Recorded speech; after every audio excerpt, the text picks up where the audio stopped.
설 연휴를 하루 앞두고 낮부터 귀성 행렬이 시작됐습니다. 사회적 거리 두기가 풀리고 처음 맞는 이번 설 연휴 동안 2,600만 명 넘는 사람들이 이동할 걸로 보입니다. 서울의 마지막 남은 판자촌인 강남 구룡마을에서 큰 불이 났습니다. 인명피해는 없었지만 설 명절을 앞두고 60가구의 터전이 한줌에 재가 됐습니다. 경찰과 소방당국이 정확한 화재 원인을 조사하고 있습니다. 올해부턴 유통기한보다 긴 소비기한이 쓰이고 있습니다. 몇 가지 식품들에 대한 기준이 더 나왔는데 만두는 만든 날로부터 길게는 10하루 동안, 두부는 한 달까지도 먹을 수 있습니다.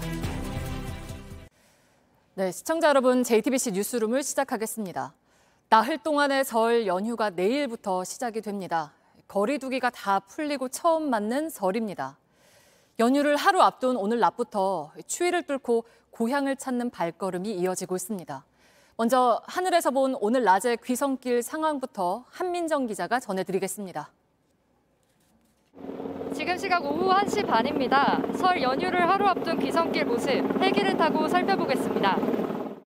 꽁꽁 얼어붙은 한강은 겨울의 한가운데를 지나고 있음을 실감하게 합니다.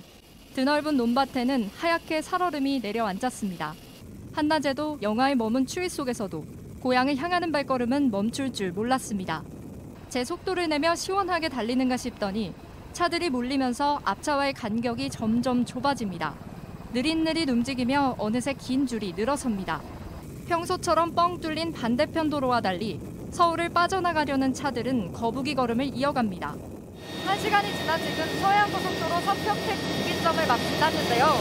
고향으로 향하다 잠시 멈춘 차들이 휴게소에 빼곡히 들어서 있습니다.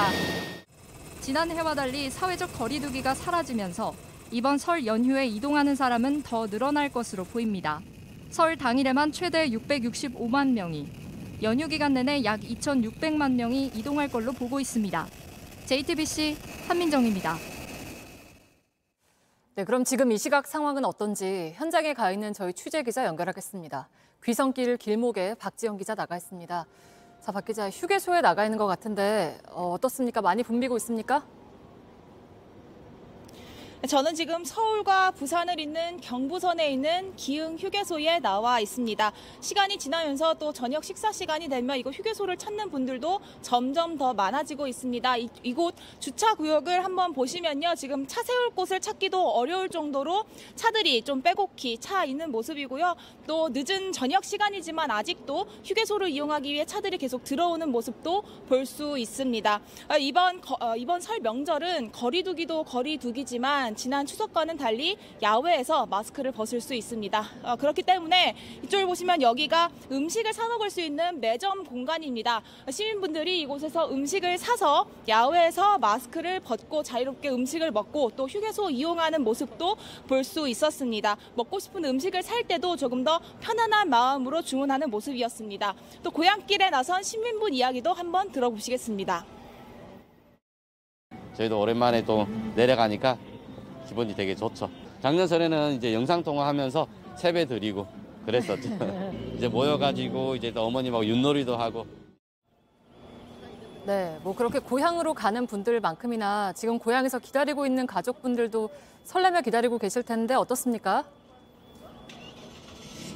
네, 고향에서는 가족을 맞을 준비가 한창입니다. 저희 취재진이 경북 칠곡에 있는 한 종갓집에 다녀왔는데요. 잠시 이야기 한번 들어보시겠습니다. 코로나가 해제가 되고 가족들이 온다고 하니 뭐 기대도 되고 또 멀리서 오는 사람들이 빙판길에 사고나 나지 않을까 걱정이 되기도 하고. 네, 그리고 고속도로 정체는 오늘부터가 시작인데 연휴 동안 어떨지도 좀 전해주시죠. 한국도로공사는 오늘 하루 수도권에서 빠져나가는 차량이 51만 대가 될 것으로 예상했습니다. 귀성길은 내일 아침, 귀경길은 월요일 오후에 가장 막힐 걸로 보입니다. 눈이나 비도 예보되어 있는 만큼 운전에 주의하셔야겠습니다. 또 고속도로 통행료는 설 연휴 나흘 동안 면제됩니다. 네, 알겠습니다. 기흥 휴게소에서 박지영 기자가 전해드렸습니다. 네, 이렇게 오랜만에 다 같이 모이지만 물가가 너무 올라서 장 보고 상 차리는 값이 만만치가 않습니다. 또 지난 3년 동안 코로나의 시간을 지나오면서 명절을 보내는 나름대로의 방식을 찾는 사람들의 모습은 공다솜 기자가 전해드리겠습니다. 식당을 운영하는 장선순 씨는 이번 설 차례 음식을 온라인으로 주문했습니다. 전을 부치는 대신 가족과 더 많은 시간을 보내기로 했습니다. 시간 전략도 되고 내 시간을 갖고 있으니까 너무 감사하죠. 올 설에는 그냥 딸들하고 어디 갈 거예요. 지난 3년 사이 모이지 못하자 차례상 차림은 가벼워졌고 그것도 배달시키거나 간편식으로 대체하는 집이 늘었습니다. 자녀들이 온다고 하니까 집에서 기다리고 있다가 이제 나가서 일식을 하든지 그다음 배달 음식을 시켜 먹든지. 비싸진 물가도 한몫합니다. 고기와 생선, 나물뿐만 아니라 전을 부칠 때 쓰는 밀가루와 식용유 등 가공식품까지 줄줄이 올랐습니다. 올해 4인 가족 차례상 비용은 전통시장에선 27만 원, 대형마트에선 30만 원을 훌쩍 넘어 차라리 사 먹자는 말이 나옵니다. 사회적 거리 두기에 익숙해지면서 멀리 가지 않고 집에서 가족끼리 먹고 싶은 음식에 술을 곁들이기도 합니다. 음식하고 즐기기 좋은 술들 위주로 많이 판매가 됩니다. 비단 차례상에 올리기 위해서 술을 구매하는 것이 아니라고 저는. 홀로 설을 쇠는 사람도 적지 않습니다. 이 때문에 편의점이나 마트에선 1인용 명절 음식이 잘 팔리고 있습니다. JTBC 공다소입니다. 네, 그리고 연휴 동안 해외로 여행 가는 분들도 있습니다. 특히 이번에는 코로나 조치들이 거의 풀린 상태라서 작년 설에 비해서 13배 많은 사람들이 인천공항에 몰릴 걸로 보입니다. 공항 연결해 보겠습니다. 자, 이상화 기자, 뒤로 줄 서 있는 사람들이 많이 보이네요. 네, 저는 지금 인천공항 제1터미널 3층 출국장에 나와 있습니다. 지금 제 뒤로 출국 수속을 하는 사람들이 줄을 서 있는 상태인데요. 인천공항은 이번 설 연휴 국제선 이용객이 하루 평균 12만 명이 넘을 것으로 예상하고 있습니다. 지난해 설 연휴 기간보다 이용객이 13배가량 늘어난 겁니다. 공항에는 설 연휴를 맞아 가족끼리 온 사람들이 많았는데요. 한번 이야기를 들어봤습니다. 애기랑 처음으로 해외여행 가는 거라서 너무 설레고 좋아요. 비행기 타고 수영할 거야. 비행기 타고 수영할 거야? 오늘 일본에 있는 오사카 가요. 초밥도 먹고 놀이공원도 가고 싶어요. 코로나 직전에 마지막으로 오사카를 갔었어요. 그래서 3년 후가 지난 지금 다시 시작하는 마음으로 오사카에 다시 가게 되었습니다. 네, 뭐 이렇게 여행 가는 분들이 이번에는 어디로 가장 많이 가나요? 네, 설 연휴가 길지 않다 보니 상대적으로 가까운 곳으로 떠난다는 사람이 많았습니다. 한 여행업체가 항공기 예약 현황을 분석해봤는데요.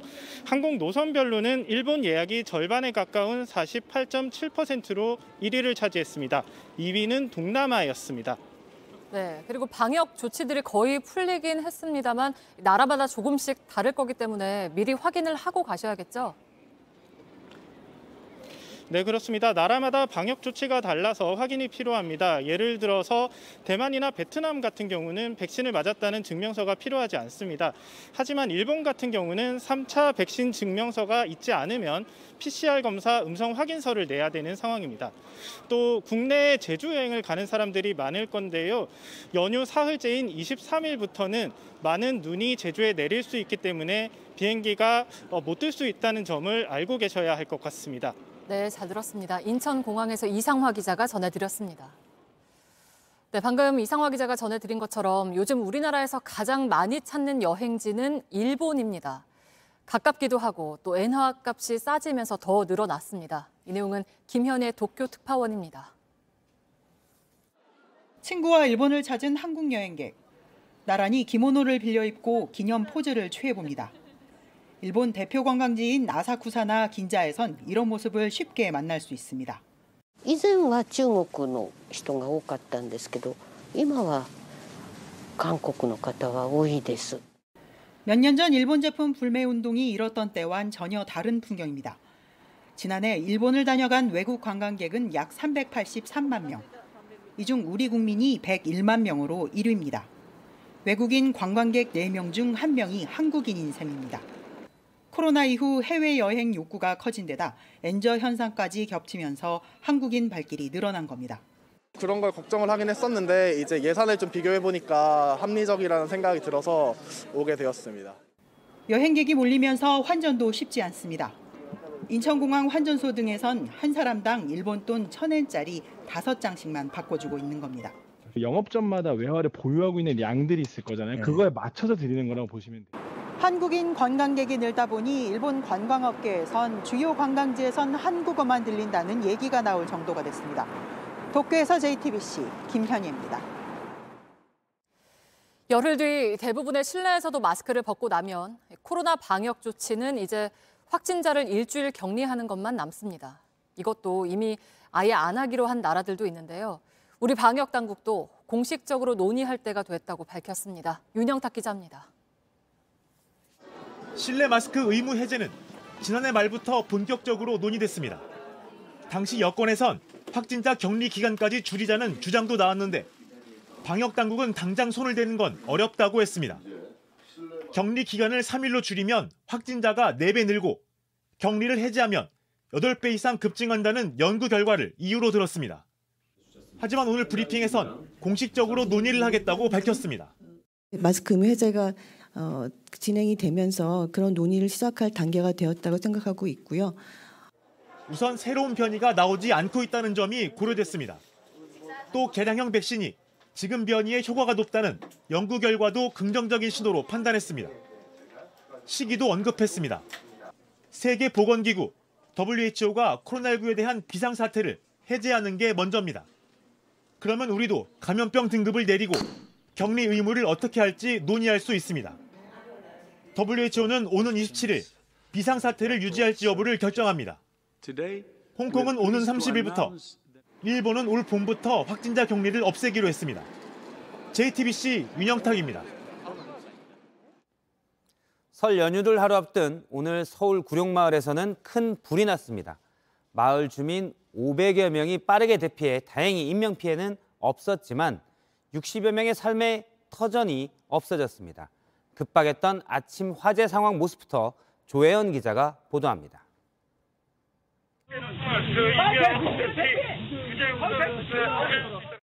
좁은 골목길 사이로 시뻘건 불길이 계속 솟아오릅니다. 소방 호스로 연신 물을 뿌려보지만 큰 불 앞에 선 속수무책입니다. 불은 오늘 아침 6시 30분쯤 구룡마을 4지구에서 시작됐습니다. 혼자 막 뛰어다니는 거야. 불이야. 그리고 순식간에 번졌습니다. 옆에서 불 나갖고 이미 다 그때는 전부터까지 막 전기 줄까지 다 타고 있는 상태였었어요. 소방당국은 한때 관할 소방서와 인근 소방서까지 총 출동하는 대응 2단계를 발령하고 헬기 10대를 동원해 진화 작업을 벌였습니다. 주민들이 서로 화재 위험을 알리며 500여 명이 빠르게 대피해 다행히 인명피해가 발생하지 않았습니다. 남자분이 막 지나가면서 막 창문을 뜯으면서 불났다고 그러더라고요. 불은 5시간 동안 60여 가구를 다 태운 뒤에야 꺼졌습니다. 집이 있던 자리엔 검게 탄 잿덩이와 출입문만 남았습니다. JTBC 조혜연입니다. 구룡마을은 지난 25년간 최소 30번 넘게 불이 났습니다. 1년에 한 번 이상씩 불이 난 셈입니다. 작은 마을에 왜 그렇게 불은 자주 났고 또 반복됐는지 이유가 있었습니다. 연지환 기자가 취재했습니다.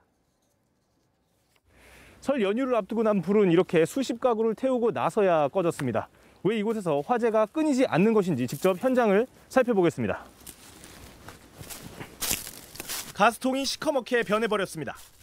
벽은 무너져 내렸고 사람이 살았다는 흔적도 찾아보기 힘듭니다. 여기는 왜 이렇게 불 나면 다 이렇게 다 같이 타버리는 거예요? 여기는 집이 이렇게 다 붙었잖아. 붙어갖고 이렇게 탈 수밖에 없잖아. 불이 번지지 않은 곳으로 들어가 봤습니다. 구룡마을 집 대부분이 이런 스티로폼 소재로 지어져 있습니다. 단열재로 많이 쓰이는데 화재에는 취약합니다. 추위를 막기 위해서 집들 대부분이 지붕부터 이런 떡솜으로 불리는 솜뭉치와 비닐로 뒤덮여 있는데 역시 불에 잘 타는 소재입니다. 잠깐 위를 보면요. 전선들이 얼기설기 엉켜서 사람 머리 위를 지나고 있습니다. 집들은 이렇게 양팔을 벌리기 힘들 정도로 다닥다닥 붙어 있습니다. 88 올림픽을 앞두고 쫓겨난 철거민 등이 모여 살기 시작한 구룡마을은 30년째 무허가 판자촌의 모습에서 크게 달라지지 않았습니다. 재개발 보상과 방식을 두고 땅 주인과 지자체 등의 합의가 이루어지지 않으면서 10수년째 관련 사업이 표류하고 있기 때문입니다. 그러는 사이 1999년부터 이곳에서만 최소 30건의 화재가 발생했고 2014년에는 주민 1명이 숨지기도 했습니다.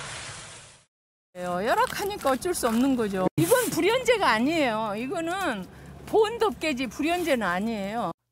소방당국도 불이 삽시간에 번진 이유를 이렇게 설명했습니다. 자연성 합판, 비밀합판, 떡섬 등으로 이렇게 화재 연소 확대가 빠른 그런 그 가건물 구조에서 아마 확대되지 않았나. 재개발을 놓고 논의가 길어지는 사이 주민들은 대피와 복구를 반복하고 있습니다. JTBC 연지환입니다. 명절 앞두고 지낼 곳이 사라진 이재민들은 막막합니다. 당장 임시거처에서 추위는 피한다지만 반복되는 침수와 화재에 살림살이는 또 없어졌고 틈만 나면 나는 불에 불안하기만 합니다. 집을 잃은 주민들을 윤정주 기자가 만나봤습니다. 강남구청이 임시대피처로 지정한 서울의 한 호텔 로비입니다. 아침 일찍 몸만 겨우 빠져나온 구룡마을 이재민들이 망연자실하게 앉아 있습니다. 통을 아래 창고에다 놔뒀는데 그거 터지면 불 날까 봐서 그것만 꺼냈어요. 지갑이니 뭐니 그것도 하나도 못 치고 당황하니까 그냥 이 추리닝으로 나왔지. 불이 완전히 꺼졌다는 소식에 뭐라도 건질 수 있을지 발걸음을 옮겨봅니다.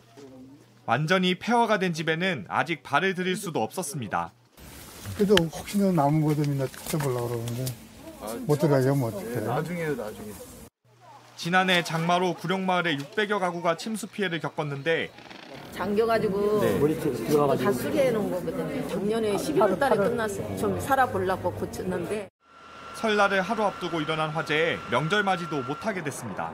하루 준비 뭐 자식들도 올 거고 뭐 그렇게 준비들 많이 하고 있었죠. 다 마음이 아프죠. 언제 화재가 다시 날지 모르는 불안감도 주민들을 괴롭힙니다. 여기는 시한폭탄이 시한폭탄. 불 한 번 나면 그러고 한 달 정도는 옷을 못 벗고 자요. 그거는 노이즈가 버려가지고. JTBC 윤정주입니다. 아랍에미리트의 적은 이란이라는 윤석열 대통령 발언의 파장 보도입니다. 이 때문에 벌어지는 이란과의 외교 갈등을 주요 외신들도 주목하고 있습니다.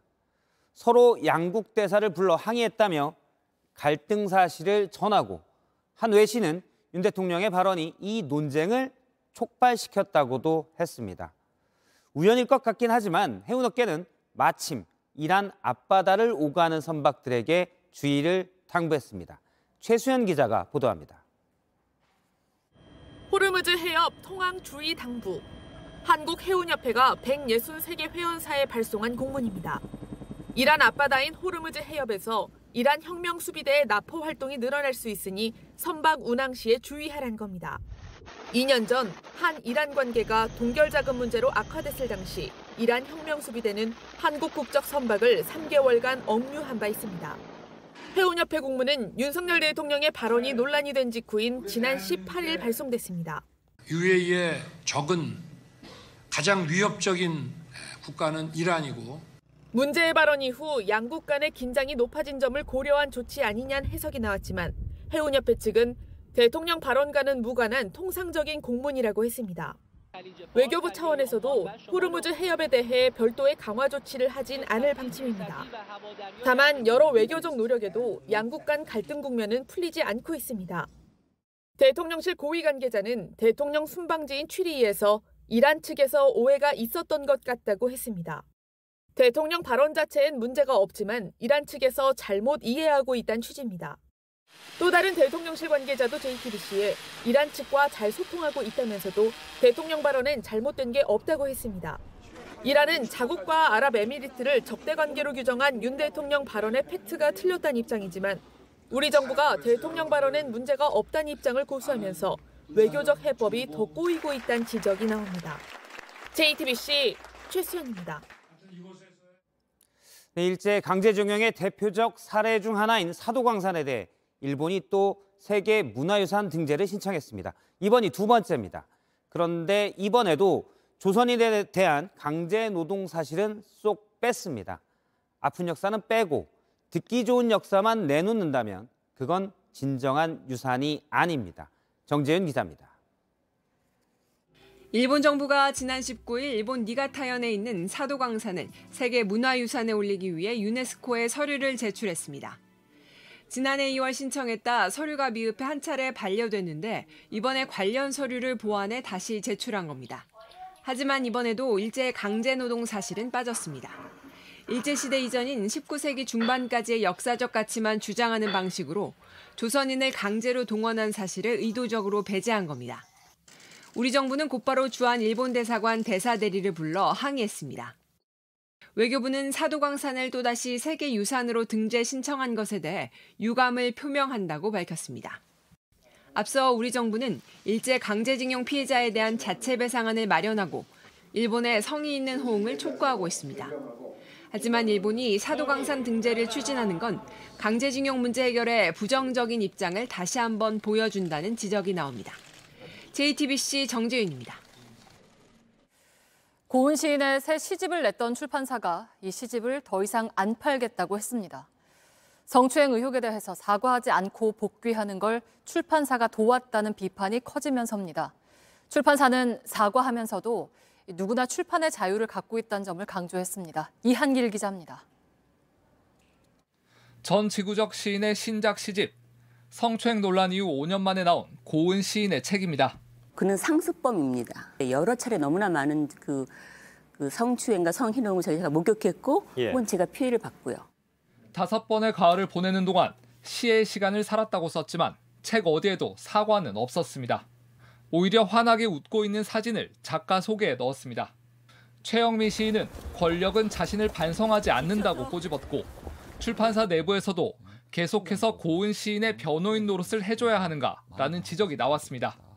논란이 커지자 실천문학사는 오늘 시집을 내기에 앞서 충분한 중지를 모으지 못했다고 사과했습니다. 또 사흘 전부터 서점에 시집을 공급하지 않고 있다고 밝혔습니다. 개간지 실천문학도 당분간 휴관하겠다고 했습니다. 하지만 여전히 출판 자체는 정당했다는 입장입니다. 누구나 출판의 자유를 갖고 있고 고은 시인 역시 마찬가지라는 취지입니다. 책 공급을 중단한 것도 여론의 압력 때문에 출판의 자유를 포기해야 하는지 결정이 날 때까지라는 단서를 달았습니다.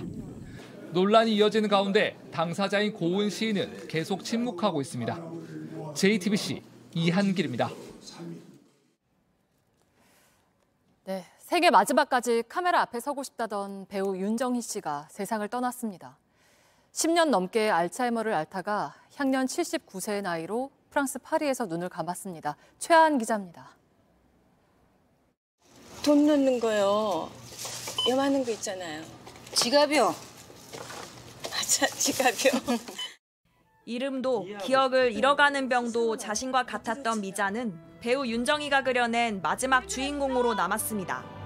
엄마이자 아내로 오랜 시간을 보낸 프랑스 파리에서 79살의 나이로 눈을 감았습니다. 하늘나라에 갈 때까지 저는 영화를 할 거예요. 영화는 뭐예요? 인간을 그리는 건데 인간이 젊음만 있나요? 100살까지 살 수 있을까? 그때까지 할 거예요. 23세 만난 첫 작품 청춘극장으로 단숨에 스타로 떠올랐고 한국 영화 트로이카 시대를 열었습니다.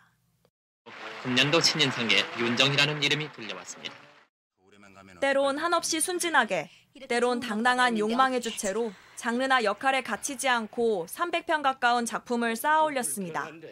영화계를 한동안 떠나기도 했지만 청춘부터 노년까지 스크린에 세월을 새겼습니다. 알츠하이머를 앓던 순간에도 소녀 같은 미소를 잃지 않았습니다.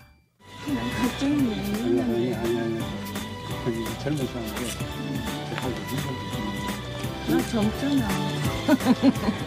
배우자 백건우 씨는 딸의 바이올린 소리를 들으며 꿈꾸듯 편안한 얼굴로 세상을 떠났다 전했습니다.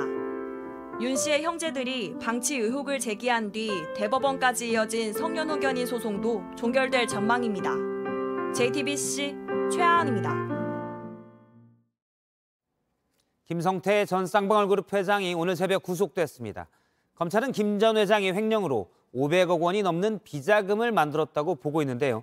이 돈이 어디로 갔는지 주시하고 있습니다. 박사라 기자입니다. 법원은 김성태 전 회장에 대해 범죄 혐의가 소명되고 증거인멸과 도주 우려가 있다고 밝혔습니다. 김 전 회장 스스로 대북 송금 등 일부 혐의는 인정했고 태국으로 도피한 점 등을 고려한 겁니다. 새벽 구속된 김 전 회장은 오전부터 검찰에 나와 고강도 조사를 받았습니다. 비교적 수사가 많이 진행된 5천억 원대 횡령과 배임 혐의를 주로 조사한 걸로 전해졌습니다. 김 전 회장은 횡령 배임으로 500억 원 넘는 비자금을 만들었다고 의심받고 있습니다. 이 돈이 어디로 흘러갔는지 종착지는 밝혀지지 않았습니다. 이런 가운데 김 전 회장과 민주당 이재명 대표 사이 접점은 계속 부각되고 있습니다. 검찰은 이재명 경기지사 시절 경기도가 북한에 주기로 한 사업비 50억 원을 쌍방울이 대신 내준 경위를 추궁하고 있습니다. 또 이 대표 변호사비를 대신 내줬는지도 조사해야 합니다. 김 전 회장과 이 대표는 서로 알지도 못한다는 입장이었지만 통화한 적 있다는 진술이 나왔고 이 대표도 누군가 바꿔주실 수 있다며 여지를 남겼습니다. JTBC 박사라입니다. 네, 오늘 인물 360에서는 쌍방울 김성태 전 회장을 다각도로 분석해 보겠습니다. 조폭 출신의 사업가, 해외 도피, 대선 주자와의 연관성 등으로 관심이 컸죠. 그 실체를 짚어보겠습니다. 이승환 기자가 스튜디오에 나와 있는데요. 이 기자, 일단 김 전 회장의 10대 시절 친구부터 측근들까지 다각도로 만나봤다고요? 저희가 이 자리에서 말씀드리긴 어렵지만 여러분들 만났고요. 이제 기존의 언론에 나오지 않았던 이야기들 잘 전해드리겠습니다. 이 자리에서 조금만 더 얘기하면 안 되나요? 취재원이기 때문에 그건 좀 어렵습니다. 알겠습니다. 다른 이유가 있는데 어쨌든 쌍방울 하면 꽤 브랜드가 있었던 의류 회사였는데요. 김 전 회장이 애초부터 이 회사와 좀 관계가 있었습니까? 아닙니다. 내 회사 쌍방울 기업명은 창업주 이름에서 따왔는데요. 이봉영, 이창영 형제입니다. 둘 다 이름에 방울 영자가 들어가 있는데요. 그래서 1977년 쌍방울로 이름을 짓습니다. 한때 전주연고 쌍방울 레이더스 야구단을 운영했고 금호 삼양과 함께 3대 호남 기업으로 불렸습니다. IMF 때인 1997년 부도가 났고 이후 주인이 여러 번 바뀌다 2010년 김성태 씨가 사들였습니다. 그런데 김성태 전 회장, 물론 출신으로 다 사람을 판단하는 건 잘못됐다고도 볼 수도 있지만 조직폭력배 출신이다 이런 얘기가 많았는데 맞습니까? 김 전 회장 고향은 전북 남원입니다. 예. 20대 때 전주로 와서 폭력 조직 전주 나이트파에서 활동했습니다. 힘이 좋고 의리가 있어서 금세 인정받았다고 합니다. 30대엔 서울로 올라옵니다. 불법 대부업체를 운영했는데 주변인들은 큰 돈은 못 벌었다고 증언하고 있습니다. 다만 이 과정에서 특유의 친화력으로 여러 기업인 여의도 주가 조작 전문가들과 가까워집니다. 주가를 띄우는 이른바 작전과 무자본으로 기업을 사고 파는 수법을 배웁니다. 쌍방울을 인수한 뒤 이걸 기반으로 법인을 사고 팔면서 주가 조작으로 돈을 벌어들입니다. 이른바 회장님이 된 겁니다. 조폭 출신이고 이른바 불법적인 일들로 회사를 키운 건 맞는 셈이군요. 그런데 이재명 대표와 가깝냐 가깝지 않냐 여러 얘기들이 있었는데 그런 얘기들이 나오게 된 배경은 어떻습니까? 네, 기업 규모를 키우면서 정치와 법조계로 인맥을 넓히기 시작합니다. 차량 제작, 바이오 기업, 연예 기획사 등을 인수하고 호재를 띄워 주가를 올립니다. 이 과정에서 민주당 이재명 대표와 접점이 부각되기 시작했습니다. 이 대표 측은 이화영 전 경기부지사를 영입한 뒤 금품을 제공하고 대북 사업 이권을 얻었다는 혐의를 받습니다. 또 이 대표 변호인단이었던 법조인 여러 명을 임원으로 영입합니다. 그러다 주가 조작과 횡령, 이 대표 변호사비 대납 의혹 등으로 검찰 수사가 시작됐습니다. 지난해 5월 검찰 현직 수사관이 이 수사 정보를 쌍방울에 전달했고 며칠 뒤 해외로 도주합니다. 이승환 기자가 이제 태국 공항에서 김성태 전 회장을 만나기도 했고 비행기도 같이 타서 이것저것 물어봤고 또 오랫동안 취재를 해왔잖아요. 직접 김 전 회장을 만났을 때는 어떤 느낌을 받았습니까? 공항에서 가장 눈에 띄었던 건 손에 들고 있던 시골무사 이성계라는 책이었습니다. 지금 저 책이군요. 화면에 나오고 있는. 그렇습니다. 일부러 보이려고 한 거 아니냐, 또 메시지가 있는 거 아니냐는 말이 있었지만 평소에 좋아하는 책이 맞습니다. 네, 김 전 회장은 무사, 전쟁, 의리 이런 주제를 좋아하고요. 특히 우리나라 역사 가운데 고구려사를 좋아한다고 주변인들은 말합니다. 실제 김 전 회장이 만든 걸로 보이는 페이퍼 컴퍼니 가운데 고구려 37이 있을 정도입니다. 이 책에는 지면 죽음으로 답해야 하고 이기면 그것으로 그만인 싸움이라는 문장이 있는데요. 검찰 수사에 임하는 태도이거나 자신을 무사로 생각하는 평소 생각이 반영된 걸 수도 있습니다.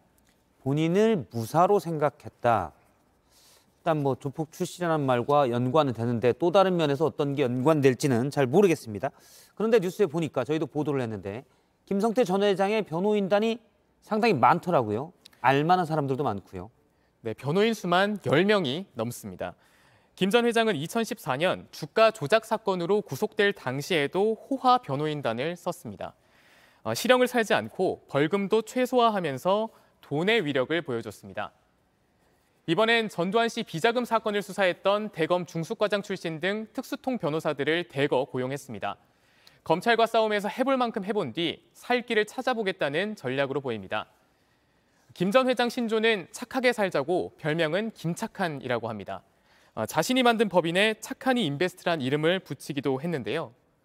정말 착한 인물인지 아닌지 이제 검증의 시간입니다. 잠시만요. 저희가 그래픽에 지금 착하게 살자가 나오고 있는데 이 별명은 누가 붙여준 별명입니까? 착한 이. 본인이 김착한. 스스로 붙인 거라고 알고 있는데. 아, 본인이요? 그렇습니다. 착하게 살자의 철자는 저 착하게 살자가 맞습니까? 맞습니다. 착하게 살자 맞습니다. 예, 착한이 인베스트라는 회사를 저도 봤는데 어쨌든 거기에서 나온 이름이군요. 알겠습니다. 실제 그런지는 검증해야 된다는 거죠. 네, 이승환 기자였습니다. 수고했습니다. 예, 다음 소식입니다. 대학 동기생에게 유사강간을 당했다고 고소한 30대 여성이 허위 고소 혐의로 법정에 서게 됐습니다. 이 여성이 동기생의 DNA를 스스로 몰래 집어넣고 성폭행을 당했다고 신고한 겁니다. 알고 보니 이유가 있었습니다. 정진명 기자입니다. 30살 여성인 A씨가 동갑내기 대학 동기 B씨를 고소한 건 지난해 4월입니다. B씨가 자고 있던 자신을 깨워 유사성 행위를 했다는 겁니다. 고소 한 달 전쯤에는 해바라기 센터에 신고해 B씨의 DNA가 나왔다는 검사 결과도 제출했습니다. 경찰은 이를 토대로 남성을 기소 의견으로 검찰에 넘겼습니다. 검찰은 피해를 당했다고 주장한 날과 DNA 검사일의 간격이 2주나 된 점을 의심했습니다. 정상적인 생활을 한 정황을 볼 때 DNA가 나올 수 없다고 본 겁니다. 피해를 주장한 시점에 다른 사람과 소셜미디어 메시지를 주고받은 내역도 나왔습니다. 여성이 남성의 DNA를 자신의 몸에 집어넣어 사건을 조작했다는 게 검찰의 판단입니다. 검찰은 성폭력 사건에서 DNA 검사 결과 등에 대한 영향력이 상당하다는 점을 악용한 사례라고 밝혔습니다. 검찰은 또 여성이 남성에게 상해를 입힌 혐의로 진행 중인 재판을 유리한 상황으로 만들기 위해 범행을 계획한 걸로 보고 있습니다. 이 여성은 혐의를 모두 부인하고 있지만 검찰은 증거가 충분하다고 보고 지난 16일 무고 혐의로 재판에 넘겼습니다. JTBC 정진명입니다. 오피스텔 집주인이 세입자들에게 전세금을 내주지 않아 논란이 되고 있습니다. 보증금은 안 내주고 차라리 사라고 버티고 있습니다. 그런데 이 사람이 가지고 있는 오피스텔이 170채가 됩니다. 또 한 명의 빌라왕 아니냐는 얘기가 나왔는데 알고 보니 2,700채를 가진 인천 빌라왕 딸이었습니다. 우원석 기자가 취재했습니다. 인천의 170세대짜리 오피스텔 건물입니다. 전세 기간이 지났거나 다 됐는데 세대당 1억 원가량의 보증금을 못 돌려받은 세입자가 40세대나 됩니다. 30대 초반인 집주인 남모 씨가 돈이 없다며 버티고 있기 때문입니다. 대신 집주인은 세입자들에게 집을 사라고 요구합니다. 첫 번째는 당신들이 매매를 해라. 집주인의 배짜라식 행태에 대응 방법을 찾던 세입자들은 등기부등본을 보고 깜짝 놀랐습니다. 집주인이 자신의 아버지 소유 법인의 오피스텔을 담보로 30억 원을 빌려줬는데 아버지가 경찰 수사를 받는 빌라왕이었던 겁니다. 인천에서 오피스텔과 빌라 2,700여 채를 갖고 260억 원의 보증금을 떼먹은 혐의를 받는 사람입니다. 여기 임대인, 또 임대인 아버지까지 거론을 하면서 인천에서 상당히 재력가다. 하지만 딸도 아버지처럼 세입자를 늘린 뒤 전세금을 내주지 않고 있는 겁니다. 더구나 딸은 수사망에 들어가 있지 않아 더 큰 피해를 낼 수 있다는 게 세입자들의 우려입니다. 이에 대해 남씨 측은 매매를 강요한 적이 없고 최대한 보증금을 돌려주기 위해 노력하겠다는 입장을 밝혔습니다. 세입자들은 남씨를 경찰에 고소할 계획입니다. JTBC 오원석입니다. 올해부터 유통기한 대신 소비기한이란 말을 씁니다. 유통기한보다는 실제로 좀 더 길고 실제로 식품을 먹을 수 있는 기간입니다.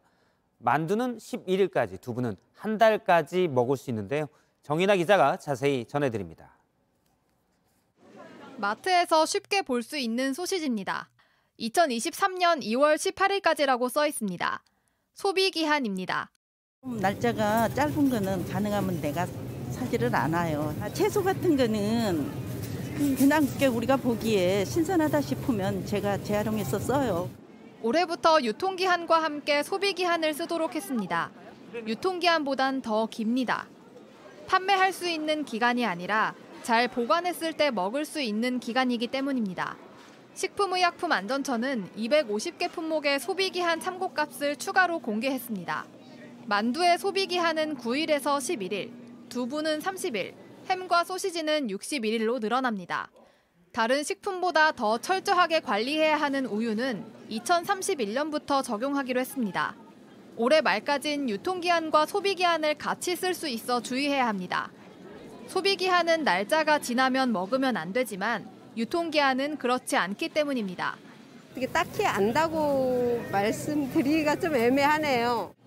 식품의약품안전처는 소비기한과 유통기한을 헷갈리지 않도록 잘 확인해야 한다고 밝혔습니다. JTBC 정인아입니다.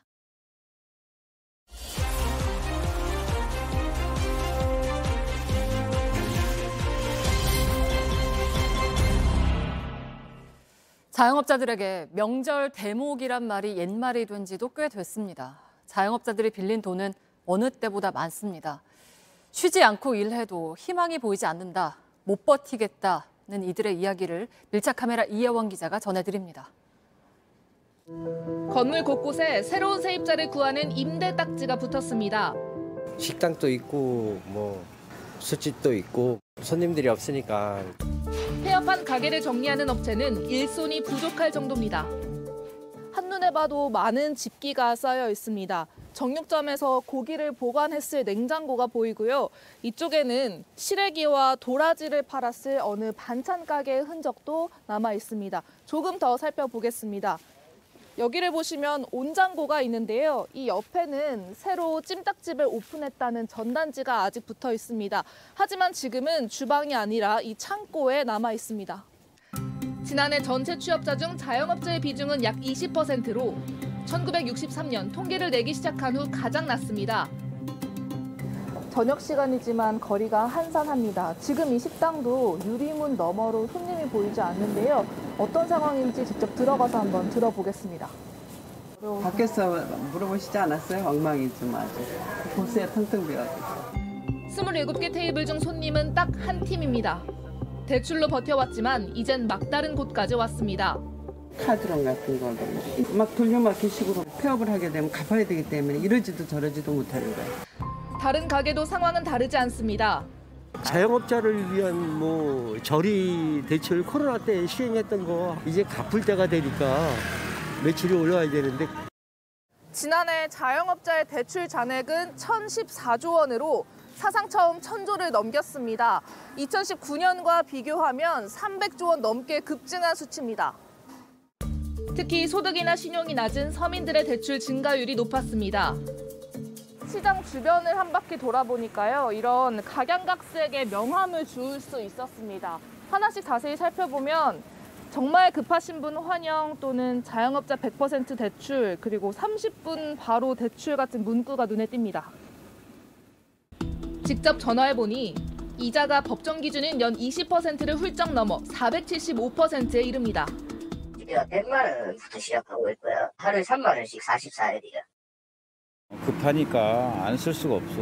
은행에서 안 되니까 또 다음 금융권 더 안 되면 또 더 금융권에서. 인건비라도 아끼려 혼자 몸으로 버팁니다. 내 몸이 이제 나무라질 않는 거지.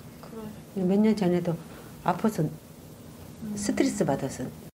여기서 내가 이제 여기서 잠을 자고 하니까 내 가슴 그 생각하면 괜히 눈물 나와.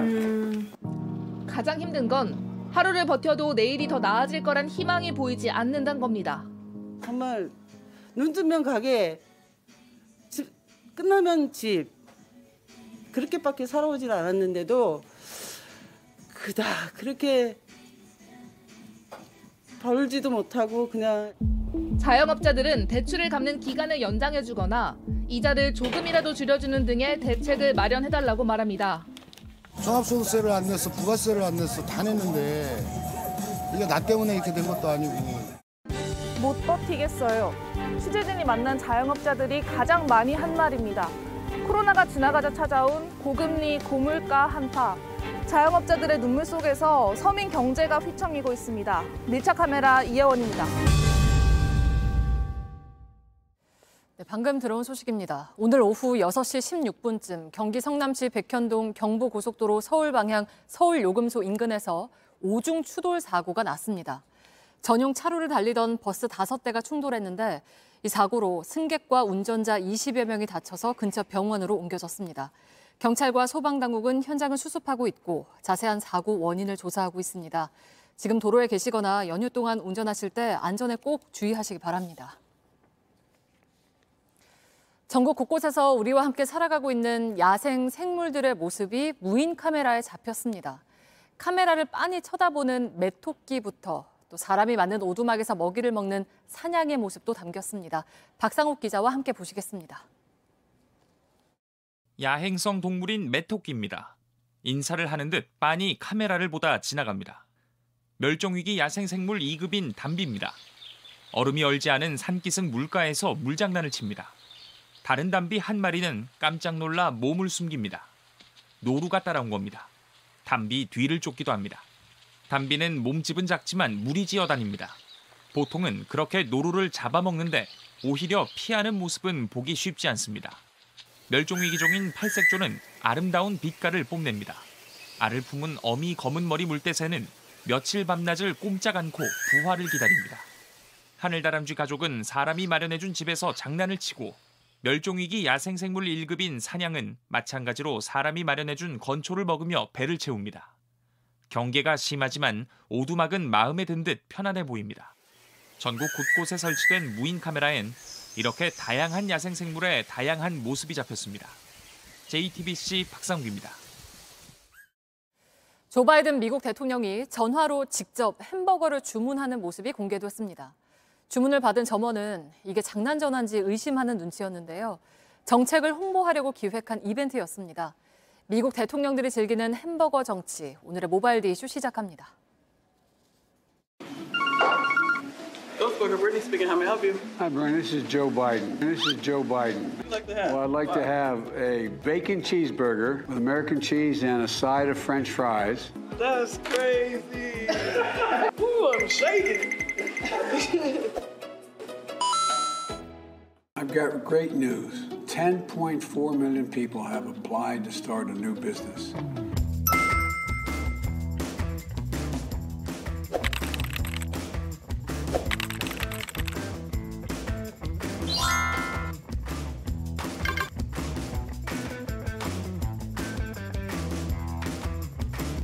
Just completed a project here in D.C., an infrastructure project, a lot of folks to work, which has great burgers and pays its employees over $10 an hour.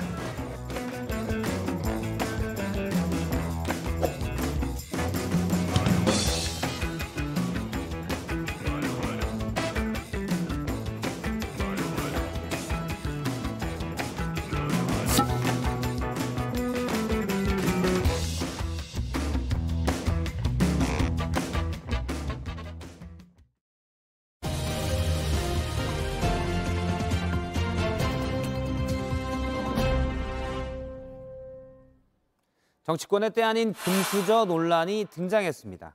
시작은 홍준표 대구시장입니다. 당대표 출마를 고민 중인 나경원 전 의원을 향해 한 말이었는데요.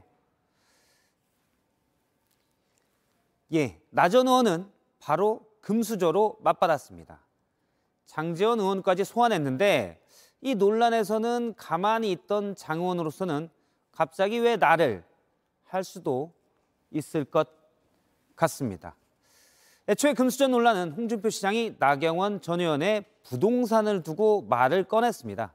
54억 넘게 사서 59억 넘게 팔았다는 건데 뭐 이익이 얼마냐, 세금 떼고 나면 벌거 없다, 뭐 이런 말들이 있었습니다. 나전 의원이나 장지원 의원이나 알만한 사람은 알만한 금수저이긴 하지만 사실 금수저가 본인 잘못도 아니고 한국 사회의 상당수 부모들의 꿈이 자식들 금수저 만드는 것이라는 걸 생각하면 딱히 욕먹을 일은 아닙니다. 다만 현실의 사람들 대부분이 특히 코로나로 더욱 더 금보다는 흙에 가까워졌다는 것을 생각할 때 집권여당 대표 선거의 전초전에서 금수저 또는 윤심 이런 얘기만 들리는 것은 심히 유감입니다. 다시 보기였습니다.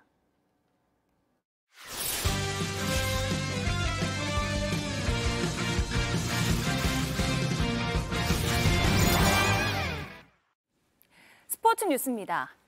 경기에 나왔다 하면 금메달입니다. 스피드스케이팅 김민선 선수가 동계 유니버시아드를 휩쓸고 있습니다.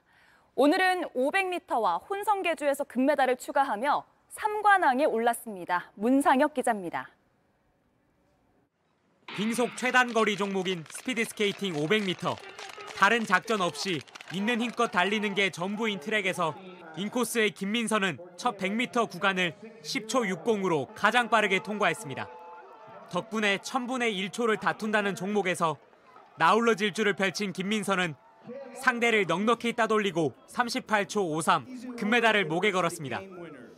금빛 질주는 남녀 한 명씩 모두 2500m를 달리는 혼성계주에서도 이어졌습니다.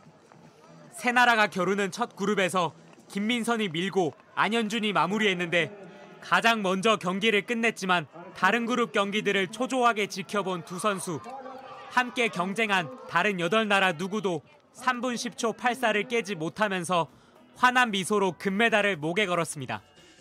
나흘 전 여자 1000m에서 우리 선수 첫 금메달을 따낸 김민선은 3관왕도 가장 먼저 기록하며 대회를 마쳤습니다.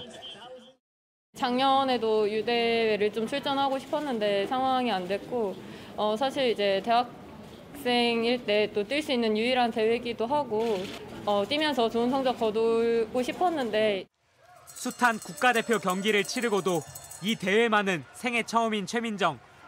1500m에서 우승했습니다.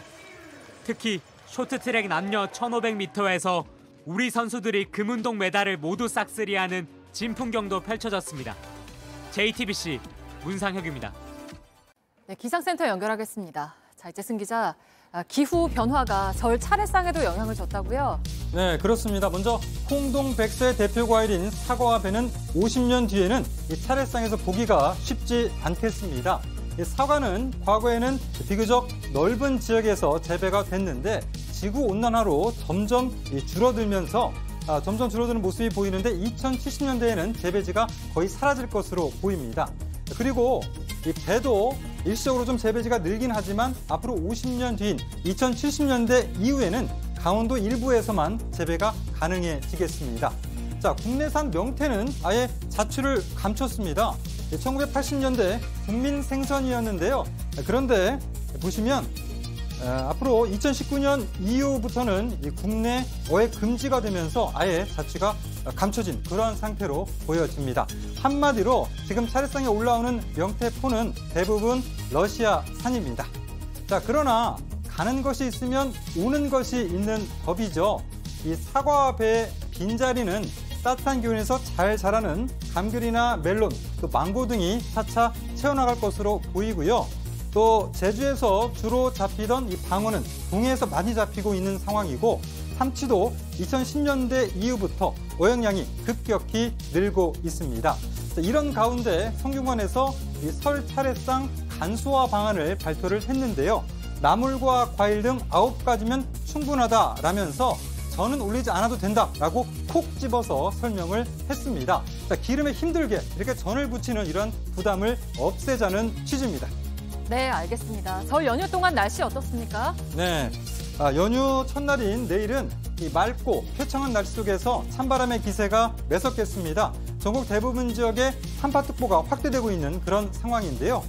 내일은 서해안과 남해안, 제주를 제외하고 대부분 지역에서 맑은 날씨를 보이겠습니다. 자세한 기온 보시겠습니다. 아침 기온 서울 영하 10도, 춘천 영하 14도, 강원 산간 지역은 영하 20도 아래로 떨어지겠습니다. 낮 기온은 서울 0도, 전주 2도, 대구 3도 등으로 이 중부지방은 오늘보다 조금 높겠고 남부지방은 2, 3도 낮겠습니다. 네, 모레 설 당일에는 이 추위는 덜하겠지만 대부분 지역에서 비나 눈이 오겠습니다. 또 연휴 마지막 날부터 다음 주 내내 이 매서운 한파가 이어지겠습니다. 지금까지 기상센터였습니다. 네, 유튜브로 오픈 뉴스룸이 이어집니다. 설 명절에 대한 이야기를 시청자분들과 나눠보겠습니다. 공다솜 기자도 함께합니다. 네, 오늘 뉴스룸은 여기까지입니다. 시청해주신 여러분 고맙습니다.